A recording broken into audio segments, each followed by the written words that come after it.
Hi, this is Mrs. Kidman, and in this video, we're going to be discussing how we graph quadratic functions when they are in factored form. So factored form looks a lot like this. We've got f of x equals a times x minus p times x minus q.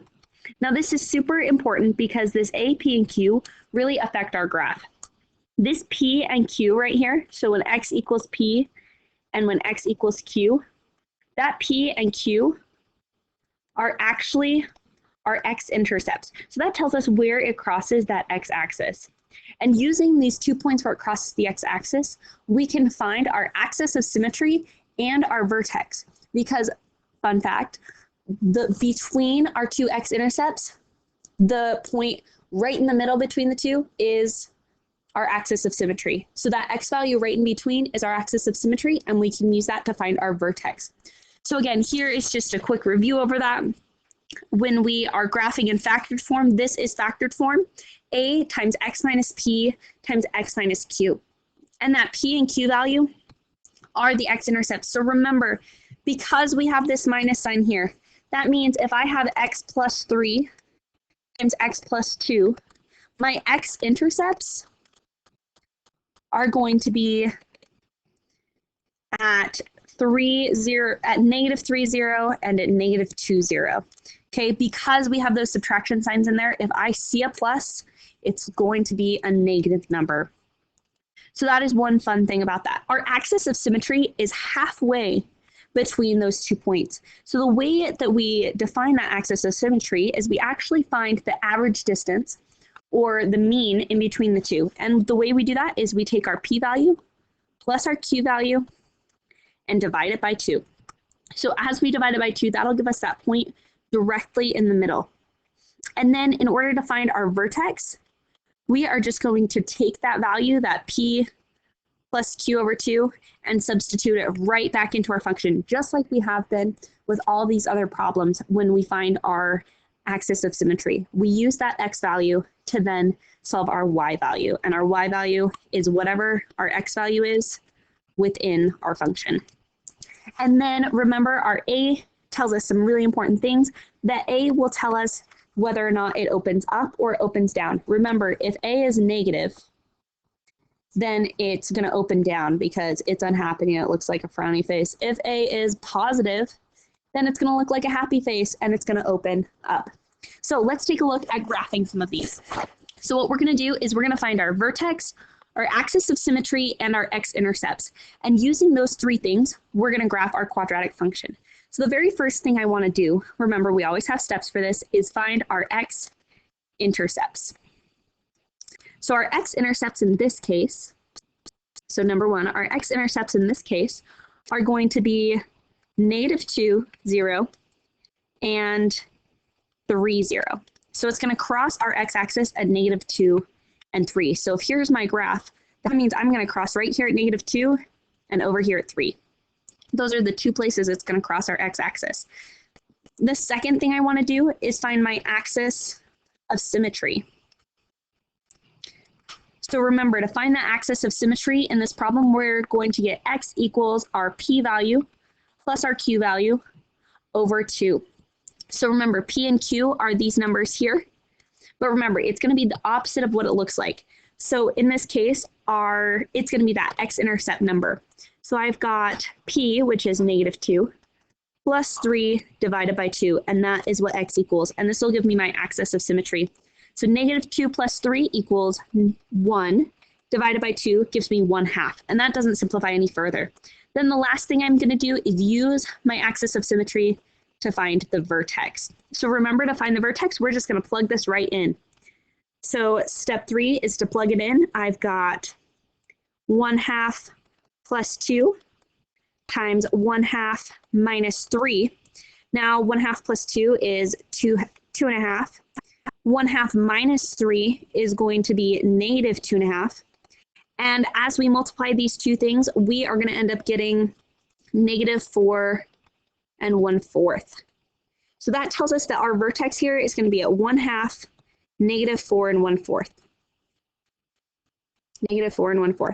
So when I'm trying to figure out where to put this, I'm going to go over half and go down -4 1/4 right here.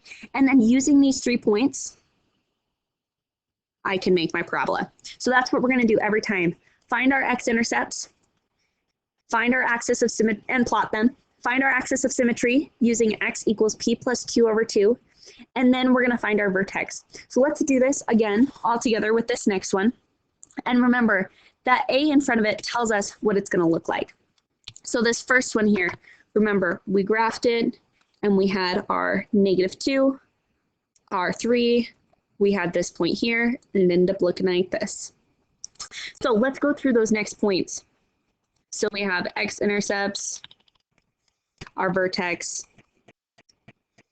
and our axis of symmetry. Those are the 3 things that we're looking for in addition to our graph. So let's figure those out. So our x-intercepts. In this problem, our x-intercepts are just going to be these numbers here. I've got a 4, so I've got the point 4, 0, and I've also got the point -1, 0. So those are my 2 points there. The next thing that we are looking for is we want to find our axis of symmetry. So remember, that is going to be p plus 2, or one x-intercept value, plus the other one divided by 2. So x equals 4 plus -1 over 2. Well, 4 plus -1 is 3 over 2. So that's going to be our axis of symmetry at 3 halves. So as I'm graphing this over here, I'm going to come over, and I've got my +4 over here. I've got my -1 right here. And then I've got 3 halves about right here. And I know that my graph is going to be symmetrical about right there. And then the last thing we need to find is our vertex. So where on that axis of symmetry is our vertex going to go? Well, we figured that out by plugging it in. So -2 times 3 halves minus 4 times 3 halves plus 1. Now we want to simplify this. So we have our -2. 3 halves minus 4 is going to be -5 halves. And 3 halves plus 1 is going to give us 5 halves. So then we want to multiply these. -2 times -5 is 10, times 5 is 50 fourths, and that simplifies down to 25 over 2. And if you wanted this as a decimal, 25 over 2 is going to be 12.5. So we have our graph here. Our other point is going to be right here, and it's going to be at 12.5, so it's way, way up here. And our graph looks like this. Notice how this graph faces down. This -2 tells us that my graph is going to open down, and it's going to look kind of like a frowny face because that 2 has that negative sign in front of it. Now, with this next problem, I want you to try it all on your own. But first, notice how this problem isn't factored. We want it in factored form. So in order to take it into factored form, we need to factor this. So let's factor it all together. A common factor here is 4. And then I'm left with x squared minus 9. Now this is one of those special products when we have 2 terms. X squared is the same as x times x, plus 9 is the same as 3 times 3. So this factors out into 4 times x plus 3, x minus 3, using that special product pattern. So what we want to do now is find those 3 things. Find our x-intercept, find our axis of symmetry, and find our vertex. What I want you to do is find those 3 things and graph them on your own. When you've finished graphing them, unpause the video and check for the solution. If you got the same solution, awesome. If not, double check to see where the mistakes are, and we can compare what we've got. So go ahead and pause the video and try it on your own. Good. Okay, hopefully you've had a chance to run through this problem. As we figured out those x-intercepts, our x-intercepts are going to be at 3 and -3. So we have those 2 points drawn here on our graph at 3 and -3. Then we need to find that axis of symmetry. So notice how we have a 3 and a -3. Well, 3 plus -3 is 0, and 0 divided by 2 is still 0. So that meant that our axis of symmetry is going to be right here on our y-axis, or at x equals 0. And then we need to plug that 0 in to find our vertex. As we plug 0 into our original function, we end up getting out a -36. So our graph has our 2 x-intercepts at 3 and -3, and our vertex is at 0, -36, and we're going to get something that looks like this.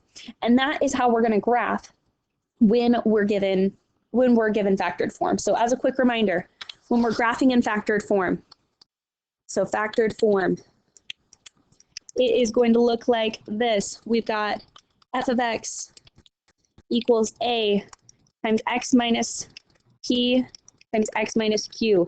To factor it, or to graph it, the first thing we're going to do is find our x-intercepts. And that's going to be the values p comma 0, q comma 0. And then we're going to find our axis of symmetry. And remember, that's going to be x equals p plus q divided by 2. And then the last thing we're going to do is find our vertex. And once we find all three of these things, we are going to plot them onto our graph. And there we go. That is how you graph a quadratic in factored form. My words.